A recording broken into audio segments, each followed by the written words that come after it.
अगर मदरसे जाकिर नाइक पैदा करेंगे तो हमें आपत्ति थी है। पाटला हाउस में भी जो पकड़ा गया आतंकवादी वो भी मदरसे से था। मदरसे से कौन? डॉक्टर एपीजे अब्दुल कलाम साहब निकले। अगर कलाम साहब निकले हो तो हम स्वागत करते। सरकार ने जब पहल की है तो निश्चित रूप से आपराधिक प्रकरण भी दर्ज होंगे और जो सरकारी जमीन पर बिना अनुमति के बने वो तोड़े भी जाएंगे। मध्य प्रदेश की डॉक्टर मोहन यादव सरकार ने मदरसों पर एक बड़ा फैसला लिया है। गैर मुस्लिम जो छात्र हैं उन्हें मदरसों में अगर पढ़ाया जाता है तो अनुदान और जो है मान्यता रद्द की जाएगी बिना उनके अभिभावकों की इच्छा के। हमारे साथ बात करने के लिए विधायक रामेश्वर शर्मा जी मौजूद हैं।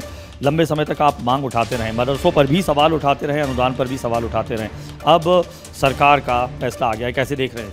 एक तो मैं इस फैसले के लिए मोहन यादव जी की जो सरकार है, डॉक्टर मोहन यादव जी की, मैं उसको बहुत बहुत धन्यवाद देता हूं कि मुख्यमंत्री जी का ये बहुत लोकप्रिय निर्णय है। शिक्षा से परहेज नहीं है, शिक्षा से कोई गुरेज नहीं है, लेकिन शिक्षा अगर मजहबी हो, शिक्षा अगर तालिबानी हो, शिक्षा अगर उन्माद पैदा करती हो, शिक्षा धर्म के नाम पर दी जा रही हो, दूसरे धर्म को अपमानित की जा रही हो, ऐसे शिक्षा के पट बंद होना चाहिए। ये हम बार बार कहते रहे। और दूसरे जब वहाँ पर उर्दू ही भाषा सर्व है, दूसरी भाषा नहीं पढ़ाई जा रही।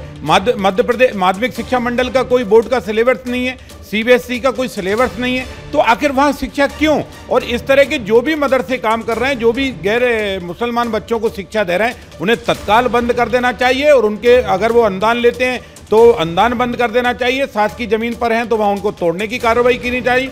बल्कि मैं तो यहाँ तक कहूँगा कि इस तरह के लोग अगर कर रहे हैं तो वो अपराध कर रहे हैं। कई लोग शिक्षा के नाम पर धार्मिक उन्माद फैला रहे हैं। अगर मदरसे जाकिर नाइक पैदा करेंगे तो हमें आपत्ति थी है। अगर कोई मदरसा बता दे कि डॉक्टर एपीजे अब्दुल कलाम जिसने पैदा किया हो तो हम उसका स्वागत करते हैं। इसलिए भारत की शिक्षा पद्धति ये बाबा साहब अम्बेडकर की शिक्षा पद्धति है और बाबा साहब अम्बेडकर ने जो संविधान में शिक्षा पद्धति का जो हथियार दिया है उसको उसी की तरह पर जिए, उसी के आधार पर चलें। और सरकार ने बाबा साहब अम्बेडकर के संविधान के अनुसार ये निर्णय लिया है। मैं एक बार और मध्य प्रदेश सरकार को, डॉक्टर मोहन यादव जी मुख्यमंत्री जी को हृदय से बधाई और धन्यवाद देता हूं और आग्रह भी करता हूं कि मदरसों को अनुदान बंद भी होना चाहिए और सरकारी भूमि पर इस तरह के अनऑथराइज कब्जे उनकी जांच करके कार्रवाई भी की। आपने मदरसों पर पहले भी सवाल उठाया था, पत्र भी आपने ये इस पर लिखा था और ये भी देखा गया है ग्वालियर चंबल रीजन में, चाहे मुरैना हो, भिंड हो, तमाम इस तरीके के मदरसे सरकार ने पकड़े हैं जहाँ पर हिंदू बच्चों को बिना उनके अभिभावकों की जानकारी के पढ़ाया जाता था। एक आपने क्या पत्र लिखा था और किस तरीके की आपके पास जानकारी आई थी कि मदरसों में दरअसल कुछ मदरसों में किस तरीके की शिक्षा दी जाती है?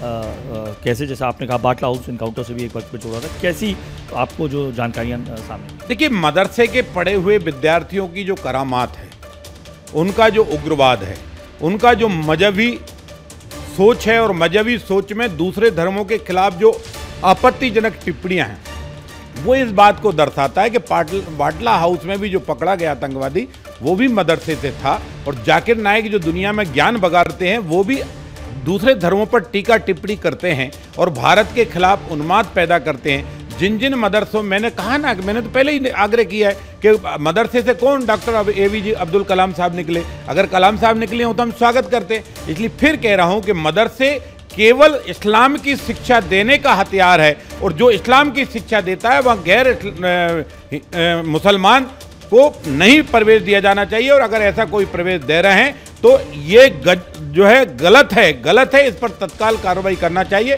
और डॉक्टर मोहन यादव जी की सरकार ने कार्रवाई की है, इसलिए उनको बधाई। ऐसे जो मदरसे चलते हैं, आपने कहा तो उनको तोड़ना चाहिए और आपराधिक प्रकरण भी करना। सरकार ने जब पहल की है तो निश्चित रूप से आपराधिक प्रकरण भी दर्ज होंगे और जो सरकारी जमीन पर बिना अनुमति के बने वो तोड़े भी जाएंगे। तो ये थे हमारे साथ हिंदुवादी विधायक रामेश्वर शर्मा, जिनका साफ तौर पर कहना है कि अगर इस तरीके के मदरसे जो गैर मुस्लिमों को पढ़ा रहे थे, अगर वो सरकारी ज़मीन पर बने हैं तो उनको भी तोड़ा जाना चाहिए और साथ ही आपराधिक प्रकरण भी दर्ज किया जाना चाहिए। कैमरा पर्सन प्रदीप त्रिवेदी के साथ अनुराग अमिताभ, इंडिया टीवी, भोपाल।